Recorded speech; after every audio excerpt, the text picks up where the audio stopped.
Hey you, do you want to up your street photography game? Well, today we've got tips from these two guys.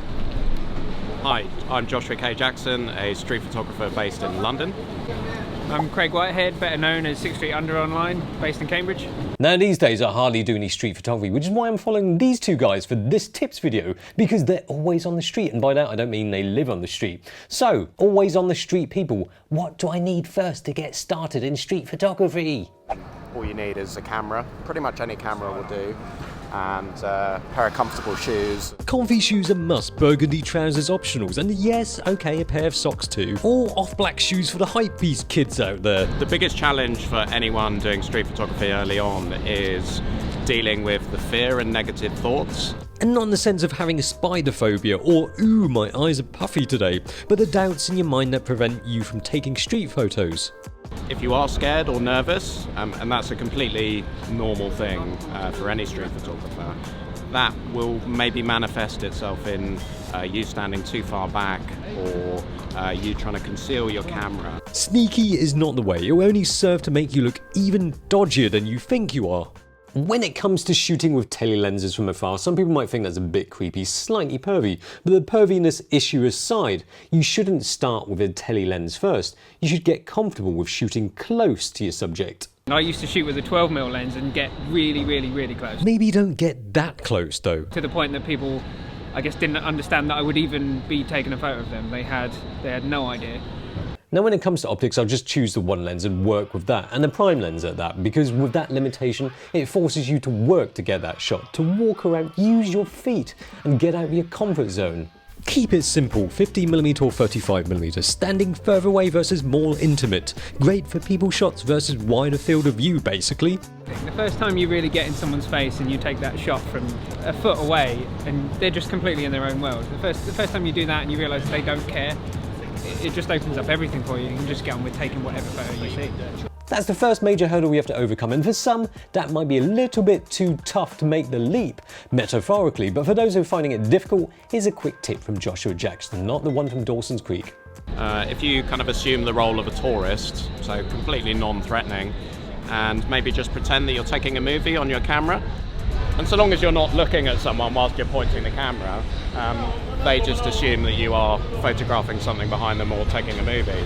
Give it a try, build up your confidence, and you'll be gliding in no time, rocking up to take photos of people right in their face without them noticing your camera. Anyway, talking about gear. How important is gear when it comes to street photography? Very important, but at the same time, not important at all. I mean, it's not important as far as it doesn't matter what brand, what camera you shoot. I mean, to me, it doesn't really matter what camera I'm using, as long as I know it well enough to not have to think about it. That's the important aspect. It's easy to be enamored by red dots and shiny new gear. Cool gear might encourage you to take some meaningful shots, but at the end of the day, it's you that takes those meaningful shots, not the camera. But a great camera doesn't make a great photographer. It is a cliche, but at the end of the day, a camera is a tool.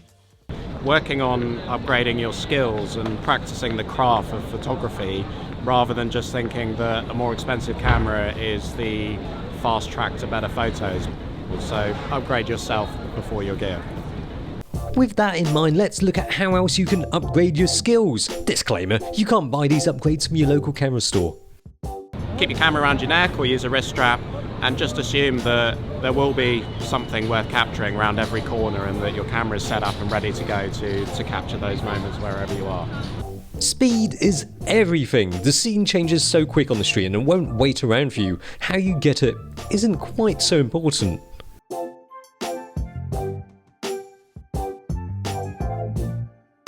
If you can shoot manual and it doesn't interfere with how you take photos on the street, great. But the last thing that you need to be doing is thinking about, like, oh shit, what should my aperture be? Am I using the right shutter speed? Is my ISO high enough? Just take that out of the equation and use the automatic features.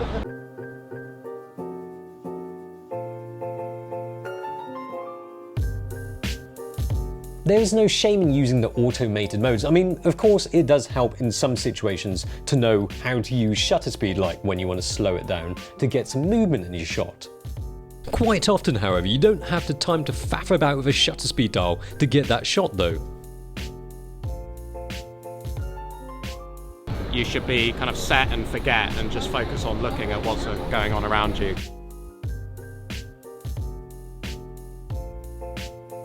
shorts. I've seen street photographers walking around with balaclavas before. Sorry, Joshua, you've been looking at the wrong shops for your balaclavas. Don't try to rob any banks. If a shot is generally easy to take, then maybe there's going to be lacking stories. So for example here, if you're just photographing the kind of backs of people's heads or backs of umbrellas or people texting, those are all very easy shots to take, but there has to be something more than that for it to have a narrative maybe that can be expressed without words. As wanky as it sounds, the primary subject in a street photo is the photographer. It's not about the raw elements, the things that you see in the photo, but it's about what the photographer chooses to see and how he frames it. Don't just document what's in front of you, put your mark on it. I don't mean the same way that a dog marks a lamppost. You might get some funny looks. Forget about making good photos with every shot, because 99% of what most street photographers shoot is shit. Everybody's shit stinks, apart from mine. Mine smells like Turkish delight. Anyway, 99% of what photographers shoot smells like the arse. The point is, experienced photographers or new photographers will all take average shots. Don't let this discourage you from achieving that 1%. A great photographer recognises a scene has the potential and will stay there and shoot those 50 shots, and then is able to realise which one is the really valuable shot out of those frames. It's not about how many bad shots you take, but recognising when you take a good shot and why it's a good shot. Look, if you take more shots on the street, you're increasing your chances of getting that one magical shot versus taking just one shot. I would advise everyone to work every scene as much as possible. You can always delete images, but you can't go back and create more once the moment's gone.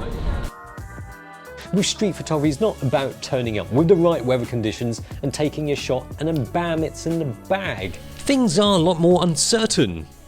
And I believe that in street photography, you create your own luck. I always used to bump into Craig on his lunch break and he'd be out taking street photos during his lunch break. Forget nourishment, I want to take street photos. Yeah, not sure if it's any good for sustenance, but it sounds like it might be easy on the way out. Anyway, point is, for max effectiveness, you probably need to hang around on the street like a professional sausage hider. You could be shooting a whole day on the streets and perhaps unproductive, but you should be out taking street photos for a good day. Most days you'll probably get nothing that special, but it's all worth it for that one unique image where everything's come together in a particular moment. Something like this is a guaranteed spot. You know people are going to keep going in and out of these doors, so you might as well just come back later. If there's no one here, it's too quiet, just keep coming back round. Just circle back to this spot when it's a bit busier. When you're taking photos on the street, it's often unproductive. This is one of the frustrating things you have to deal with. You could be waiting for a great shot and you end up with nothing. But when you do get something, it is worth it. So the more time you spend on the street looking, the better your eye gets, the more you see, the better at capturing that stuff you get, the more you get. So the more time you spend out there isn't just more opportunities you have, it's the better you get and the more attuned to everything, the more things you start to see. It's all about the moment. It's not about sharpness, colour fringing, No. bad bokeh, good bokeh. Perfection doesn't matter in street photography. It is, as you say, it's completely about the moment. Oh, moments. A bit of an overused term in street photography, but there weren't any better words in the thesaurus. Don't be overly concerned about getting technically perfect shots. It's more important to be able to capture that shot in the right place at the right time. Something I've got in the habit of doing is always looking behind me as I'm walking along. Because sometimes you're sort of so fixated on what's coming up ahead of you, looking for something interesting, and there'll be something great just walking on literally right behind you. So. When you're walking along the street, it feels more natural to keep walking forwards instead of making U-turns or stopping randomly.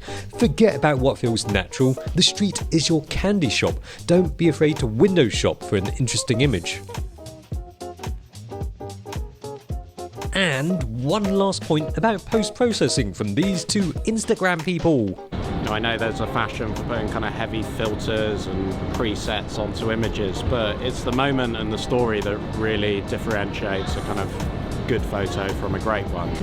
You don't create the shot after you've taken the image, so you're just augmenting what was already there. Don't fall into the mistake of trying to like edit your way or process a bad photo to make it into a good one, because you can't change the content or the story in the image, and that's what matters, not the edit.